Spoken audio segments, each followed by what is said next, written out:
You're listening to TBR Radio Presents, the Dixie Heritage Hour, with your host, the Director of Dixie Heritage, Dr. Ed DeVries. Recent interviews with Clint Lacey, the Missouri historian and writer for TBR.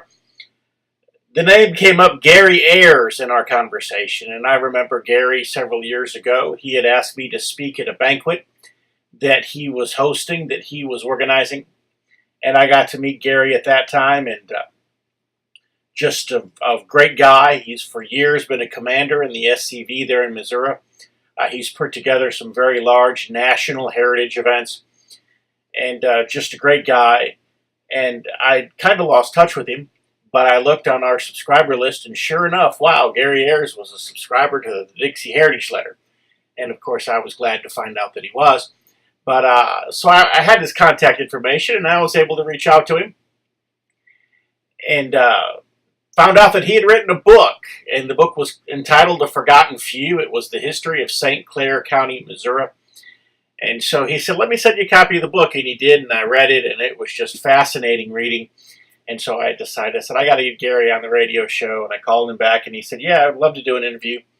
And so we talk about any of a number of things. Of course, St. Clair County, Missouri, you say, well, I'm not even from Missouri, and I've never heard of St. Clair County, so why do I want to stay tuned into a broadcast about St. Clair County, Missouri? Well, among other things, some of the more famous residents of St. Clair County were Jesse James, Cole Younger, Mark Twain, just to name a few. So it's a pretty interesting history. We're also going to talk at length about slavery. Would not have been my choice of subjects, but Gary wrote about it at length in his book, and the subject came up, so we went ahead and we had a rather lengthy and I believe very interesting conversation on the subject. Again, just more stuff that you'll want to stay tuned for. And you'll also notice that Gary pronounces it Missouri, as I pronounce it Missouri. You've probably picked up on that. Say, why do you call it Missouri? Why don't you call it Missouri? Well, several years ago, I was preaching at a church actually, and I said Missouri. And an old deacon got up and stood up. He said, preacher, thank you. I said, okay, for what? He said, for saying it right. I said, okay, what did I say? He said, you said Missouri. He said, I'm tired of all these Yankee preachers coming down here and saying Missouri. He said, it's Missouri.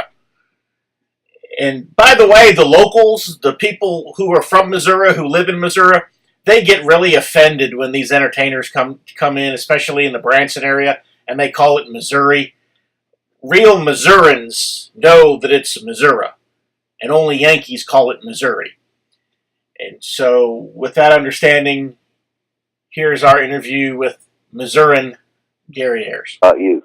I just brushed my teeth with a new toothbrush for the first time, and it's the first time I've ever used a sonic toothbrush. And I felt like it was going to vibrate my teeth right out of my jaw, but...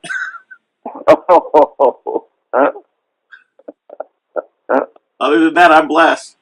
My ears are ringing, but I'm blessed. So you had mentioned that you do not have cancer, but you're having to go to an oncology center for treatment. What's going on right now? Illness of porphyria. It's like a blood disorder, and the only place that they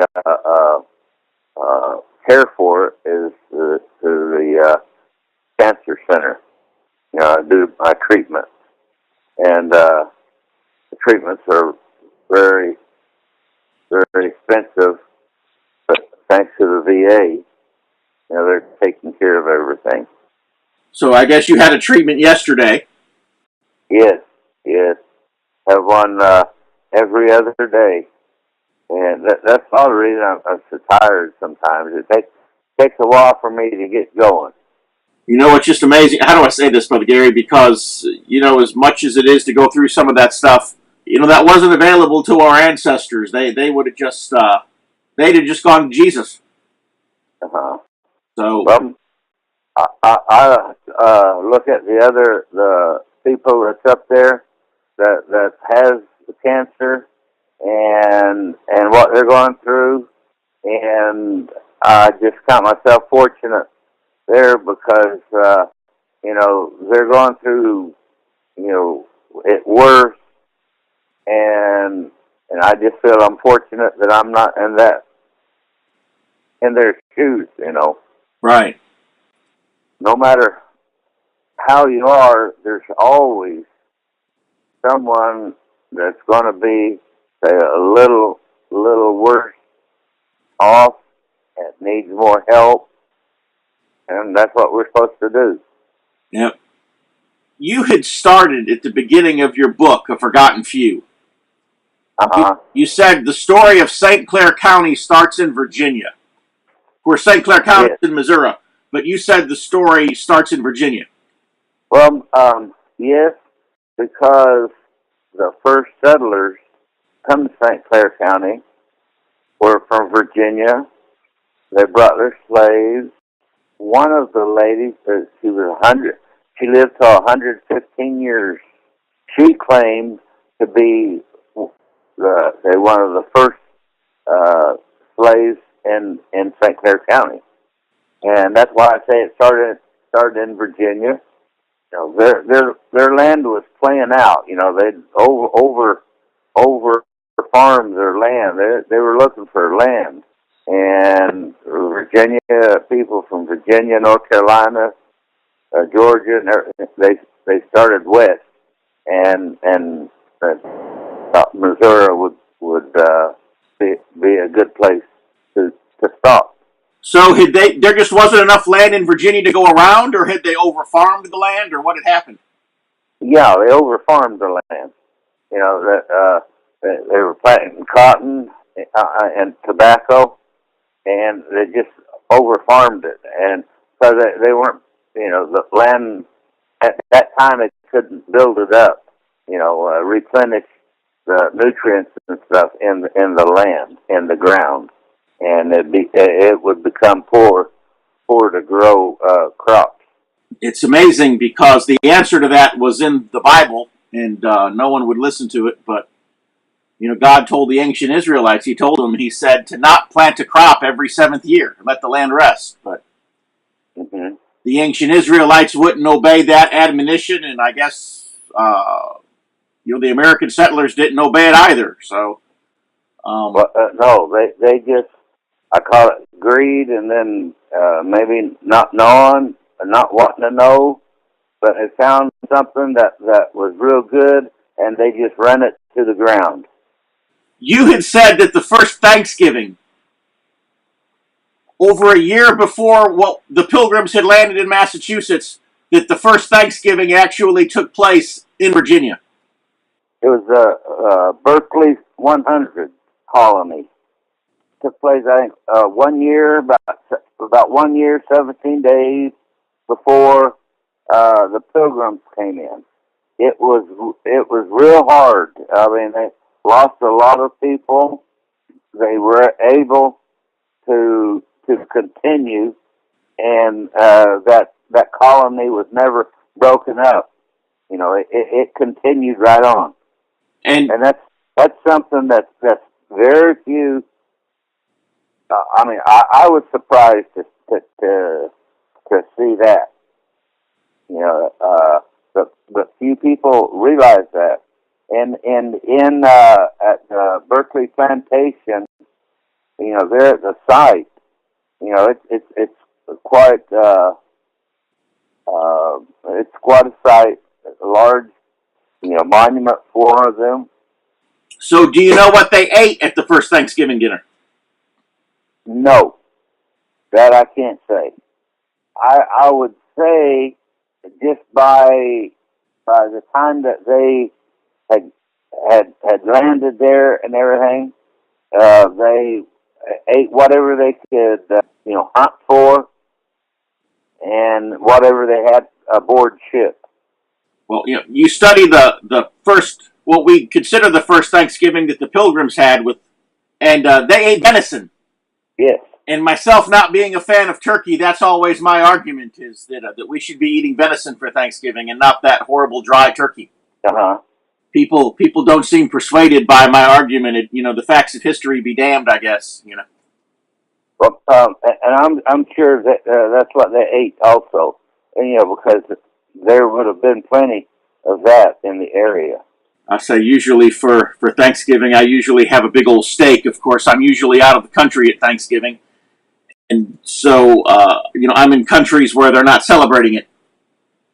Uh-huh. But it's funny because I don't know how many different countries I have been in over the years at Thanksgiving time. And knowing that I'm an American, they'll think that I want to eat turkey on that day. And I'm like, no, I don't. If I wanted to eat turkey, I would have stayed home. Yeah. But we'll alternate, our food. Sometimes we'll have kind of a traditional Thanksgiving. To me, Thanksgiving is one of the more important holidays for home here. But we will alternate. Be traditional one year, and maybe the next year nothing at all like that. This year at Thanksgiving time, I'll be in the Dominican Republic. Of course, I'll take the family with me. So we'll be together at that time. But Dominican Republic. Yes, sir. Uh-huh. But it's been a good time for me to schedule mission trips and other things. Uh-huh. And I think one of the reasons is because it's a time when so many people want to be home.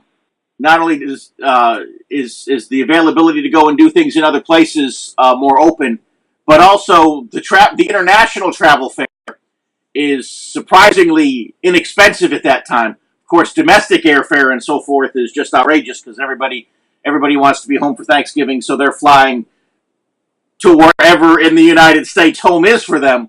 But the airlines can't hardly, give tickets away for people to leave the country at that time. So the international rates are just exceptional. In the Dominican Republic, say, where you visited, would they want to give you like a Thanksgiving a dinner in honor of our Thanksgiving, or would they just continue on their normal activities? They would continue on their normal activities. I'll usually be asked at some point if they want, if I want for them to make, some of the more traditional things like turkey or sweet potatoes or and so forth. And I love sweet potatoes, so I never say no to sweet potatoes. Never say no. Never say no to pumpkin pie or sweet potato pie. But the turkey, we can have the chicken or whatever you normally have. If I'm eating in a restaurant on Thanksgiving, it's a big special day, so I'll order a steak. One time I was in a restaurant in Mexico. We were in an area where there were a lot of Canadians. And for whatever reason, even though Canada celebrates their Thanksgiving at a totally different time, the restaurant decided that they were going to serve a traditional American Thanksgiving feast for the Canadians. Long story short, they ran out of turkey. Apparently, they had prepared 26 turkeys. And what happened was they brought our food out, and I'm like, this isn't turkey. It was like chicken breast that had been sliced with turkey gravy over it. And there was some sweet potatoes, and there was some cranberry sauce, and there was some stuffing, everything. But I asked the waiter, I said, this is not turkey. I said, this is chicken. And so the waiter goes to the kitchen, and the chef comes out. And I told the chef, I said, this is chicken. A Canadian lady sitting at a table in her shot, she said, yeah. She said, this is chicken. This isn't turkey. And, and so the chef told us that they had prepared 26 turkeys and had run out. That they had so many people come in that night requesting the traditional American Thanksgiving dinner that they had run out of turkey, even though they had prepared 26 of them. So they started substituting chicken. It didn't take you to know the difference, huh? I will say this, though. That was the best tasting turkey I'd ever eaten. I take it you're not a real turkey fan. No, I'm not. So you had mentioned something that I did not realize. I probably should have realized it, but it's good to learn something every time you read another book. You had mentioned that Missouri had the third largest number of battles in the war between the states. Yes, they did. Virginia had the first. They were number one. They had the most battles. Then Tennessee, and then Missouri. They were fairly close. We make the mistake when we study the war and when we study the battles of focusing almost entirely on Virginia. And so by letting us know that Missouri had such a high number of battles, basically what you're telling us is that at least a third of the war we're totally neglecting in our study. Yes. Some of the reasons why I think is being from Missouri, it's hard to not sound like I'm in favor to Missouri, but the North really understood what many did not understand. Missouri was important in where it set, just everything. It was the jumping off point, to the west, and they knew that. They did everything they could to control Missouri, to keep Missouri, because they knew of the importance of it. And I think that's a lot of reasons why they never accepted Missouri's secession. I know there's a lot in Missouri. Of course, we have a mutual friend in Clint Lacey. The editor of the Barnes Review had. I did a radio interview with him yesterday, and he told me. He said that Clint still has not exhausted all of the activity of the Civil War in Missouri. But there was a lot of fighting here, yes. And it was to, they wanted to keep, the North wanted to keep Missouri, without fail. They wanted to keep Missouri. Why do you think that was?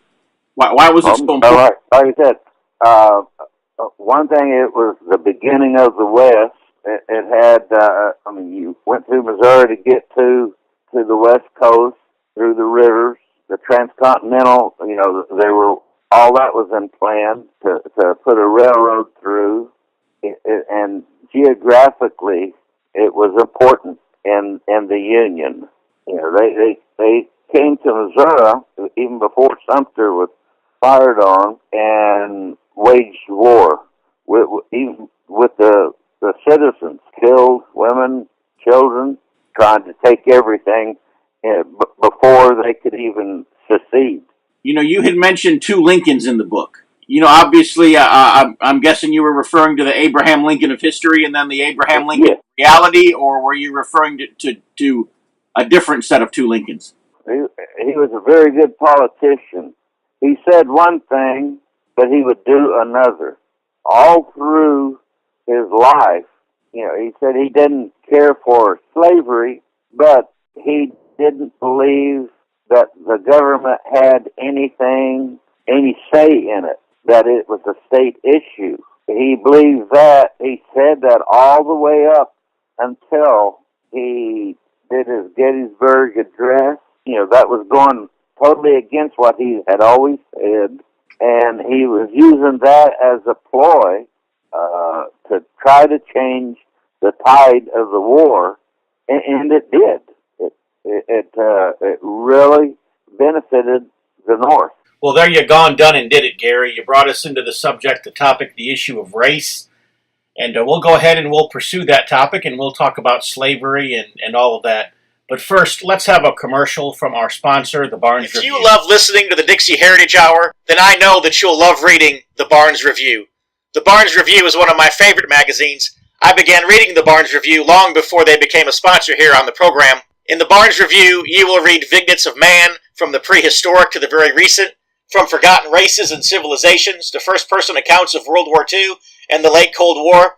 There's just not a more interesting magazine published today, nor a more significant and important subject than real history. So if you'll visit www.barnesreview.org, that's www.barnesreview.org, you can find out how you too can become a subscriber to the Barnes Review. You can subscribe to receive the Barnes Review by mail, or you can subscribe to receive the Barnes Review electronically in PDF editions.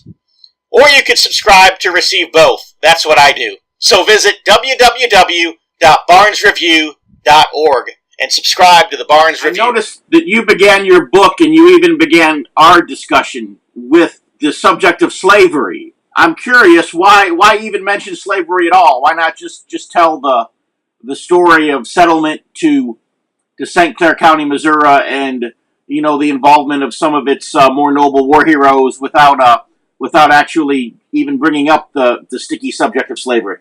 Of course, we don't want slavery. Any reasonable person would be against it. But slavery was a very important part of our history all over the states and would-be states. Slavery was very important. I think slavery is looked at, as not so evil, but I mean, there was good things in it. I think that there would be better relations today. Well, you had mentioned in your book, since you talk at length, or you write at length about slavery in the book, we'll talk about it here. 70% of Africans in the slave trade went to Brazil, and then a large number went to the Caribbean islands, so that only about 6% made it to anywhere in the United States, north or south. Brazil and the Caribbean, the islands, they wanted only men, and the U.S. brought in the women and children, and of course then they multiplied, and then over that period of time the U.S. had more slaves than other places. So, another thing to notice too is that obviously in Brazil, and especially on those Caribbean islands, that they were working the slaves to death. Yes. Whereas in this country they were not. That's right. Like I said, we don't want slavery ever again, but it's our history, and we need to keep it in there and look at it in what it was and what it did. Slave masters, now there were always exceptions, to everything, but I believe by far the slave masters were more, congenial to their slaves. They got off mostly on Saturday and Sunday. Sunday they went to church, and they went to church with the whites. Like Saturday, they were allowed to work on things for themselves, and where they could, make money on the side. There were a number of slaves then that bought their freedom from doing that. Their masters allowed them to work and make money, and that they allowed them to free themselves. They didn't want them, and they didn't work them to death because they had a lot of money involved in the slave. And what good does it do to harm that slave if you're wanting work from him? Well, you had, in chapter 3, you had said that the price of a slave indexed for inflation would be about the equivalent of the price of a tractor today. And so beating your slave would be akin to a farmer going out and beating his tractor with a hammer. Well, yes. Why would a slave want to whip his, why would a master want to whip his slave, harm him, hurt him, and then tell him to go out and work? He's not going to, and he's not going to be able to work very much. It'd be like you taking your tractor, beating it up, and then expecting it to work for you. That may not be a very good analogy from a farmer's standpoint. That's what I was looking at it. And how I got that was, I had a friend that, told me a story. He said, I need to do some work, but Gary, would you hand me that hammer? And I couldn't figure out why he wanted a hammer. And he said, well, I'm going to beat my tractor up before I go to work. And then I got what he was getting at. And he said, that's the same thing as beating your slaves before you go to work. I don't believe, they beat their slaves that much. Now, what I have discovered in my research was, and this was new to me, but the white slavery, they would beat the whites, kind of to show the blacks, well, this is what we can do. And they didn't have that much money invested in the whites. And white slavery was more so in the very beginning of our country. Well, you had mentioned that the British at one point had determined to exterminate the Irish, and they were going to do that by enslaving them all in the New World and working them to death. Yes, King James made a proclamation that they were to send to the American colonies to serve as slaves. They plainly said that this is where the money is the slaves. But they were meaning the white slaves, because at that time, there was more white slaves than black. And the English hated the Irish. And in my research, they tried to exterminate the Irish. I mean, they hated them that much. Cromwell got a shipload of children, 10 to 14, and shipped them to the colonies. But remember, the English, they had put out through their parliament to send white to America. They would, whether they wanted to or not, they would kidnap anyone that they could get on board on ship, and they would bring them to the colonies. They felt that was getting rid of them, out of their sight, and bringing them here. Another thing you had pointed out in your book was that the Negro slaves could buy their freedom, or they could earn their freedom by labor, but that the Irish not, that they were forced to be slaves until death. They were not afforded the opportunity as the blacks. Like I said earlier, the blacks, they gave them Saturday and Sundays off, and Saturdays they could work for themselves to make money, and Sunday too if they wanted. But the Irish, the white slaves, they worked continual. The white slaves, and also their life expectancy was so much shorter. They didn't cost much, so they just worked them to the ground. I find that real disturbing that we don't hear about these things or taught these things in our schools. And like I said, slavery was a very important part of our country, I believe. Regardless of, it was a terrible institution. You made reference, and of course, when we're getting into white slavery, we're already into chapters 4 and 5 of your book. Back in chapter 3, you had said that in the North, even when they had released most of their slaves and or sold them to owners in the South, that slavery really continued there, because basically what they did is they just worked people at starvation wages in factories, and that was even worse than slavery. A good master, took care of his slaves. He clothed them, made sure they had medical care. They did things with the white families on special days.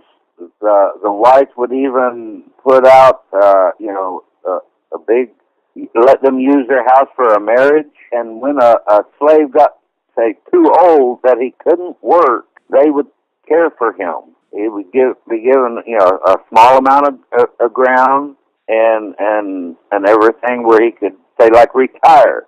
That's never told.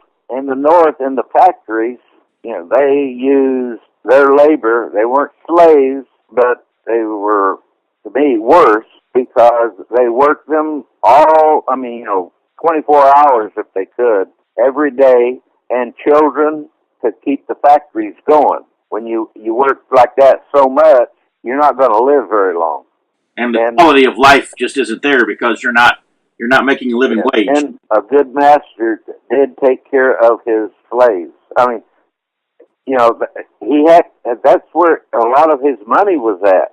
And why would he harm? Why would he, not take care of them? I think if a normal person would just sit back and think about it, because you always hear of the beatings and the splitting away of the families and everything. I'm sure, yes, some of that happened, but I don't believe it happened as much. Lincoln wanted this here. He wanted to send the blacks elsewhere. Actually, he said that the blacks and the whites were different type of people. They could never live together. He didn't believe. And he chose, if there was going to be a superior race, then he chose the white to be the superior race. Now, Lincoln said that. He started several colonies, shipped the blacks to Liberia and a couple other places. Some of the blacks didn't want to go because they said, well, they were born here. That was foreign to them. And they chose to stay with the slaves as a slave. So, I think, even though it's a foreign place, if you're told, well, you're given your freedom, but then, you're going to have to, really, work hard, say, or you can stay here as a slave and your master will care for you. That says a lot. And many of the slaves stayed. They would not go to the places where Lincoln wanted to send them. Right. Oh, there was Monrovia, the capital of one of the countries. Liberia. I believe, at that time. You had mentioned that the Emancipation Proclamation actually freed no slaves. Was to free slaves only in the South, the states that was in rebellion. Had cities out, well, like New Orleans. It was not considered rebellious. Much of Tennessee wasn't considered rebellious. Missouri wasn't considered rebellious. The rebellious states, that's the only place that the Emancipation Proclamation was to free the slaves. Then, if a slave was to have ran away, then our laws said that they had to be held so they could be given back to their owners. That doesn't sit well to me with the Emancipation Proclamation. Also, Lincoln did that, like I said earlier, try to get a foot up in the war because they were losing. He was very masterful in that. It really didn't become law until, I believe it was like in December. To say the Emancipation Proclamation freed slaves right then, no, it didn't. Now, it may have freed some, but as a whole, as a picture, it didn't free any slaves in the United States. He was going over into a newly made country to free their slaves. That'd be like him going to Mexico and freeing slaves. Right. You had quoted at length from the slave narratives. In fact, you had a whole chapter that was just excerpts from the 1930s slave narratives. And you had the comment that having read the slave narratives, you question if our modern-day freedom is not worse than antebellum slavery. Just those few that I put in the book. I didn't read them before. I just turned the page, pointed a finger, and said, "This is the one that's going to go in next." After reading them all, and I had read the slave narratives before. And you did what you did, so randomly picking them so that you couldn't be accused of cherry-picking your quotations. No, I didn't cherry-pick. No. Even the slaves themselves, since slavery had been abolished, their kids were running wild. They didn't have money to take care of themselves, go to the doctor, or any of that. And they were always cared for, slaves. And some of the slaves said, "We wonder if we were better off slaves. We were better off." If you're like me, and I'll bet you are because you're listening to the Dixie Heritage Hour, you like to be on the cutting edge of honest news and accurate information. You like to hear about the latest financial trends and to know what's happening around the world and right here in the United States. The things that can directly impact you, your life, and the life of your family. And if you're like me, you do not rely on the mainstream media to obtain this information because, frankly, you know that you just can't trust them. Fortunately, there is an alternative news outlet with a long-established track record for honesty and integrity, and that is the American Free Press. AFP is the preeminent alternative, independent news source for honest, hard-working, truth-loving Americans. AFP is the antithesis of the controlled, lamestream media. AFP is employee-owned and has been so since its founding. Because of that, AFP never has and never will allow advertisers or special interests or big money to dictate what appears in the pages of the American Free Press newspaper. 26 times a year, the American Free Press newspaper can be delivered to your door, packed with the kind of uncensored news that I know you're going to appreciate. AFP covers the stories and tells the truth that the lamestream media is frankly scared to touch. And AFP offers real, on-the-scene reporting and commentary, the likes of which you will never see in the Washington Post, the New York Times, ABC, NBC, CBS, CNN, or just about any other lamestream news source that you can think of. That's right, there's only one national populist news weekly staffed by an unsurpassed team of veteran investigative journalists who will dare to rip the veil off of many of the major news stories that are being censored and suppressed by the big money controlled media monopoly. And that's the American Free Press. AFP publishes exciting, in-depth, uncensored news and information that's grassroots and patriotic, information that Americans need to know in order to combat the growing police state. AFP stands firmly against the New World Order and against those who are working to establish a global plantation under the rule of a powerful few. In short, AFP is your voice. If you have any doubt why they want to silence AFP, you must be relying on the lamestream media for your news, and folks, that's a big mistake. If you're ever dissatisfied with your subscription to the American Free Press, their guarantee is that you just drop them an email and they will gladly refund the unused portion of your subscription. So what are you waiting for? Visit www.americanfreepress.net. Once again, www.americanfreepress.net. And find out about the American Free Press. Do it today. To kind of move on from slavery a little bit, in Chapter 9, you stated that the first settlers arrived in St. Clair County in 1831? Yes. Jacob Coons was considered the first settler in St. Clair County. And then you said that by 1850 that there were several prosperous colonies, so that was only 19 years. Yes. Let's see, Osceola, very prosperous. Waterways was just south of Osceola, where the paddle wheels could come through. It had a population of 3,000. No one knows exactly, but 3,000, 3,300, 3,500. Then close by was Monegaw Springs. It was a big settlement, and it had a dock people worked off from. There was a community, Chalk Level, a community that many called Montgomery, but it was the blacks that settled there, and it was right next to Monegaw Springs, but it was quite large.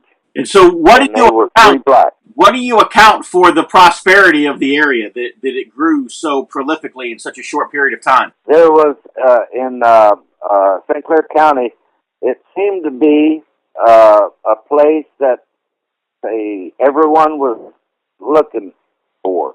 A lot of land speculators had bought land in St. Clair County. Governor Jackson had bought land there. Samuel Clemens had bought land, a lot of land there. And all of this was in make themselves better. And then the war came and just tore it all up. St. Clair was Osceola, and then it's never recovered. Very, a large community town, They had everything. Breaker one, might be crazy, but I ain't dumb. Crazy Cooter coming at you. Hey, y'all, got your ears on? Well, I got some news for you. We're here at a brand new Cooters in the Country store in Sperryville, Virginia. Good old Sperryville, where Cooters started many years ago.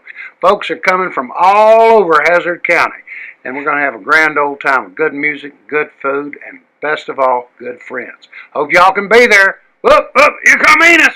Huck got Cletus with him. I'm down and I'm gone.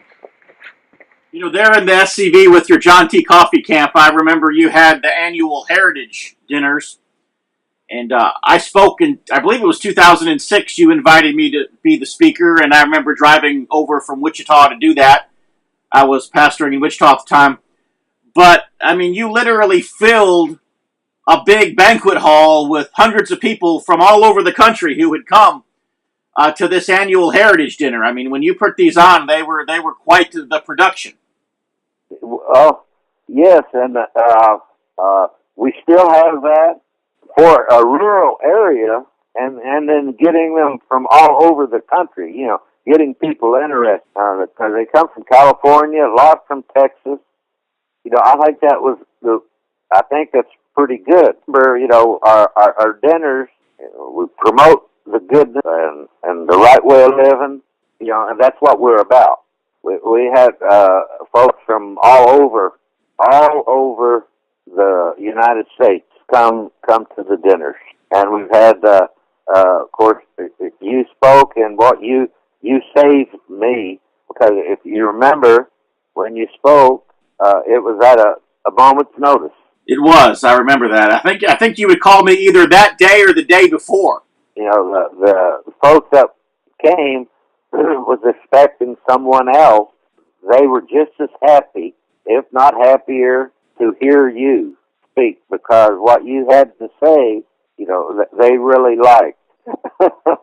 I remember I spoke on the Christian testimony of General James Ewell Brown Stewart, and at the time I had just published the book of that title. It was a 16-chapter book that totally ignored Stewart's military career and focused entirely upon Stewart the Christian. And Jeb Stewart IV had written the introduction to the book. And so I was speaking on that subject, and there was a young man, and his name was Aaron, and he came up to me at my book table afterwards, and we spoke for a while, and I had kind of forgotten about Aaron. And then back in, I want to say 2013, maybe it was, pastoring in Florida, I get a phone call from Aaron, and he, you know, reminds me who he was, and he told me that he had accepted Jesus as a Savior that night. He said, I've kind of bounced around. I've gone the Methodist church. He said he went to a Presbyterian church, an Episcopalian church. He went to a non-denominational church, different places. And he said at this particular time he was a student at the University of Missouri, and he was wanting to join a Baptist church. And to join the Baptist church, he had to be baptized. And he decided that rather than be baptized there at the church in Missouri, he wanted to fly to Orlando, have me baptize him, and then he would transfer his membership and join the church in Missouri that way.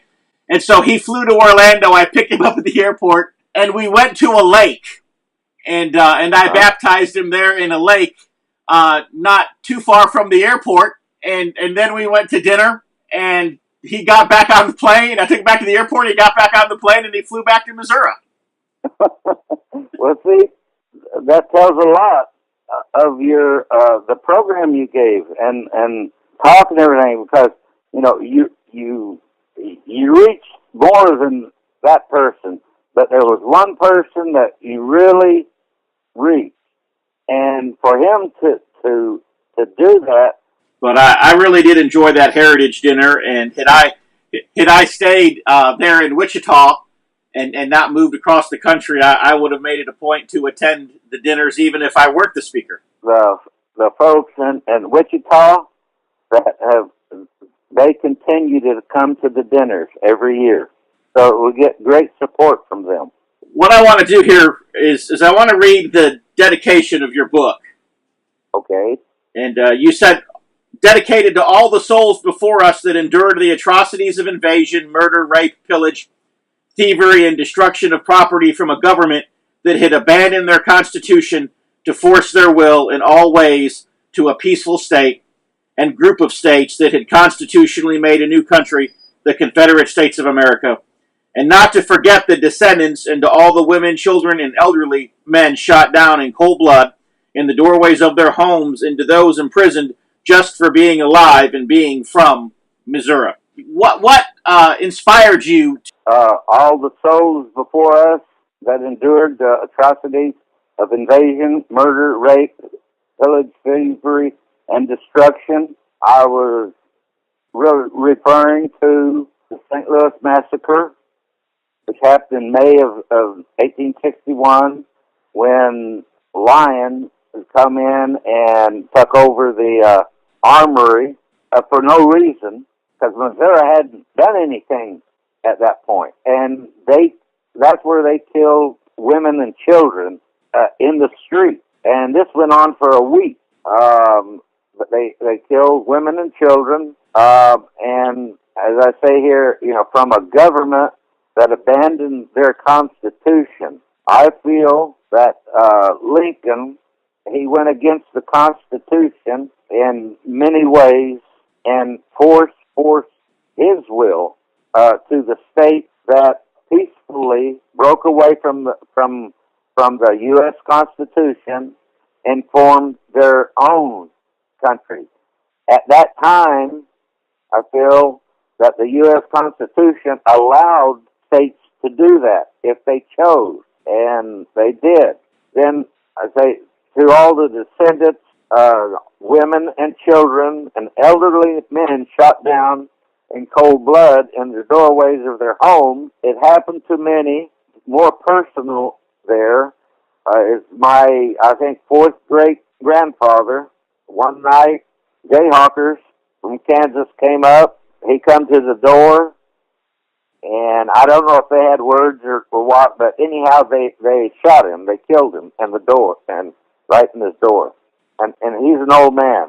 They took his wife and daughter that was with him, and they put them in prison in St. Louis, just because, in the provost marshal record, is just because they were Missourians, and they were, they considered them dirty, low life, and that's where I come up with that, because they treated the people from Missouri like they were the lowest class of humans that existed. Right. In fact, Lyon said that he would rather see every man, woman, and child dead in Missouri before it seceded. So then this is a very personal history for you. Yes. Because, like I said, there were many, but then I have a personal connection with that. So how does somebody get a copy of your book? How do they? Okay, they go to my website, or they can just email me by my email. Send me a check, and I will send them the book. I understand that in addition to writing the book, you were also the driving force behind a monument. We have a large monument, and we've made a plaza out of it. It's a brick with people's names in it, but it's a monument, folks that were murdered at the burning of Osceola. That really didn't end until approximately 13 years later. One of the men that survived the shooting, the U.S. Marshals hunted him down, and this was an old man, and he was in his field with the daughter, and they killed him and threw him in the river. It was bad. Right. A bad place to live. Well, I appreciate all the work that you've done through the years to maintain the history and and to preserve the heritage of that area. I stay active to help protect our monuments and our local things.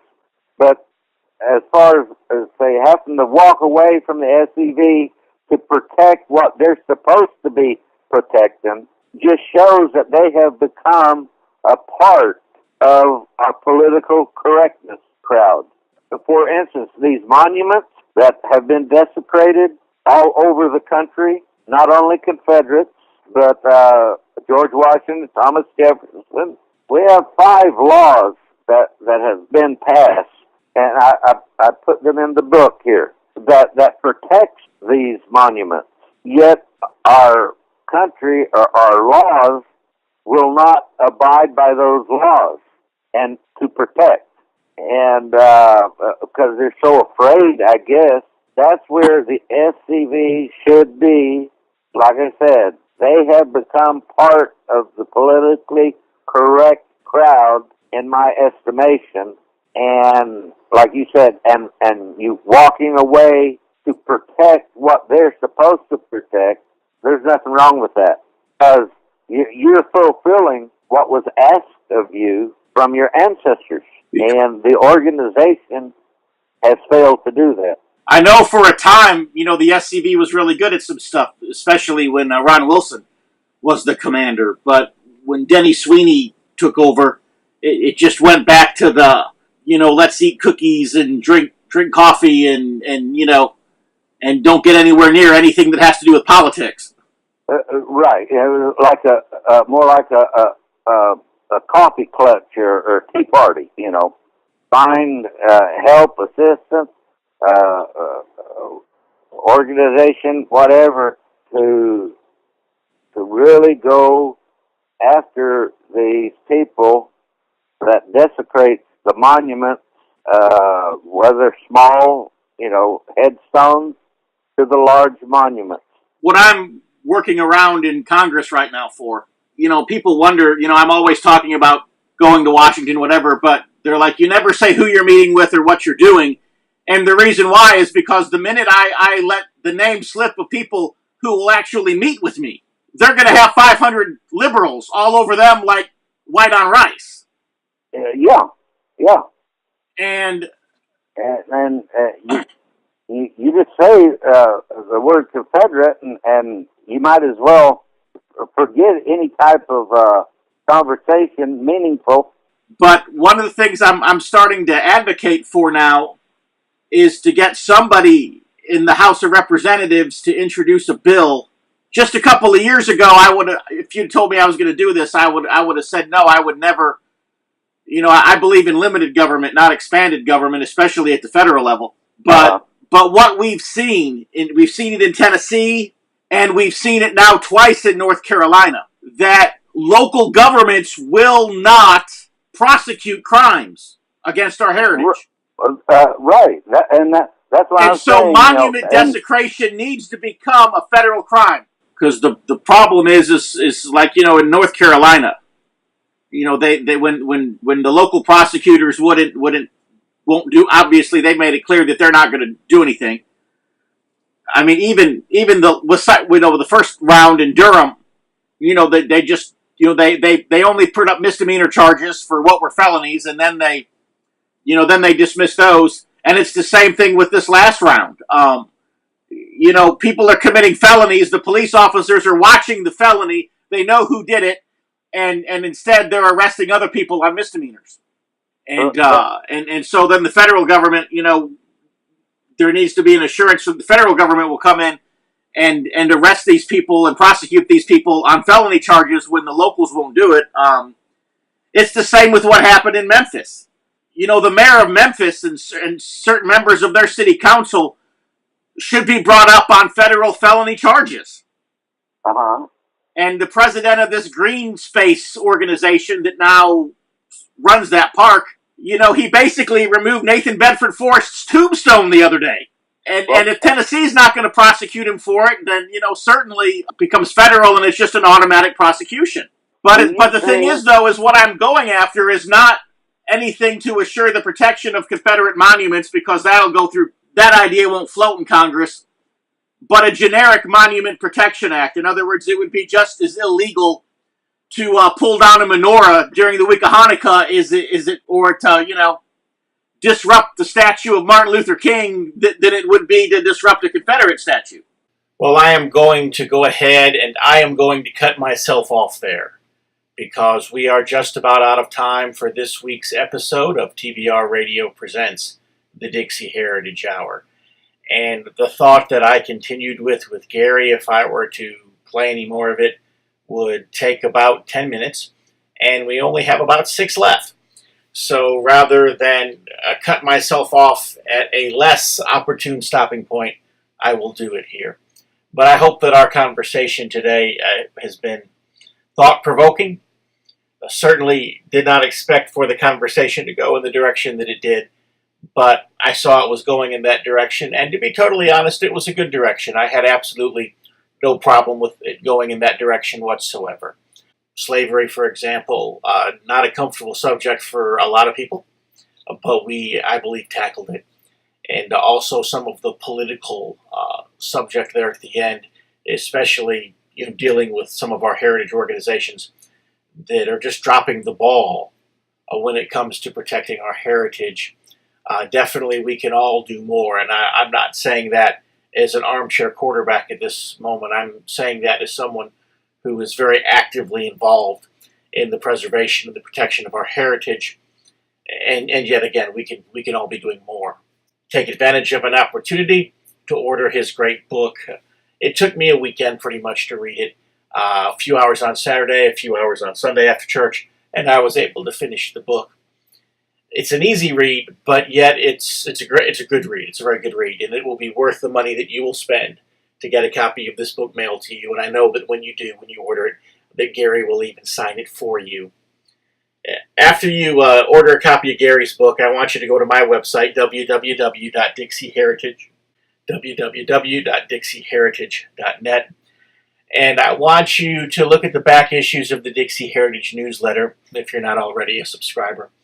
And then I want you to click on the link to give us your email address so that you can receive a free copy of my book, The Truth About the Confederate Battle Flag. And of course, when you do that, you'll also be signed up to receive those newsletters every week in your email box.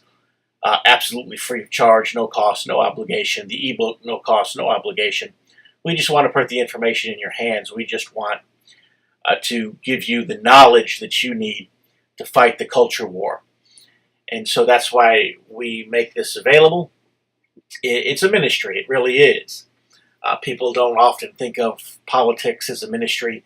They don't think of cultural engagement as a ministry, but it really, really is. And so that's why we make these materials available to you. I'd also like to invite you to go to the Barnes Review website, barnesreview.org. They're our sponsor here at TBR Radio Presents, the Dixie Heritage Hour. I'm going to tell you how companies like Google, companies like Bing, companies like Microsoft, companies like America Online, and other major media players, the Silicon Valley establishment, if you will, I'm going to tell you what their new strategy is for censorship, because the outright censorship and the deletion of accounts and all of that, they got enough backlash from that now they're doing it a little more subtly. And one of the things that they'll do is if there's a website that they do not like, they will declare it to be a security risk.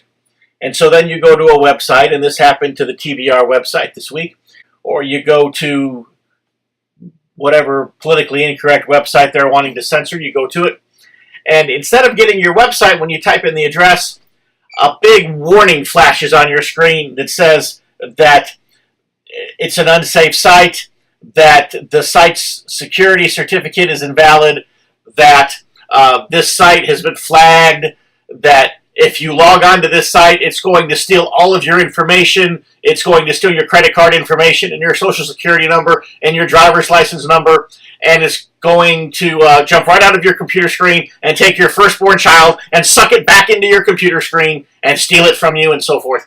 And it's a really scary warning that pops up. 85% of people don't even know how to bypass this warning to go to the website anyways. Now, they've not blocked the website because you can change the security settings in your browser to get to it. But 85% of people don't know how to do that.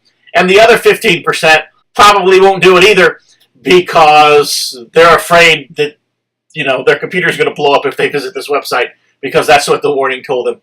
And so if you try to go to the Barnes Review website this week and you get that warning, ignore it, bypass it. The Barnes Review website is not going to blow your computer up. They're not going to steal your firstborn child. They're not going to pull your car out of your driveway. The only thing they're going to do is they're just going to give you some great information that you will be greatly benefited from reading. So, with that said, what I'm going to do now is I'm going to leave you at the end of this broadcast with a little video. It's going to take us over our time. Those of you who are watching on the internet, it's no big deal. Those of you who are watching through the Barnes Review website, it's no big deal. We can go as long as we want. For those of you who are on a timed venue, obviously you won't get the material that goes past the hour. But for the rest of you, here at the end of this, what you're going to be viewing is the March 19th, 2013 baptism of Aaron Brummett that was mentioned earlier during my conversation with Gary Ayres. So until next week, from all of us here at TBR Radio Presents the Dixie Heritage Hour, God bless.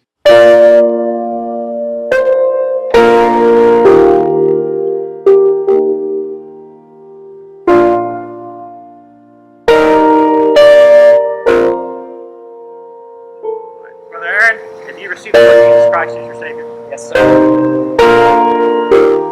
In obedience to the great command of our Lord and Savior Jesus Christ, according to your public confession of faith in Him, I baptize you now, my brother Aaron, in the name of the Father, the Lord Jesus Christ, and the Holy Spirit, buried in the likeness of His death, raised to walk in newness of life.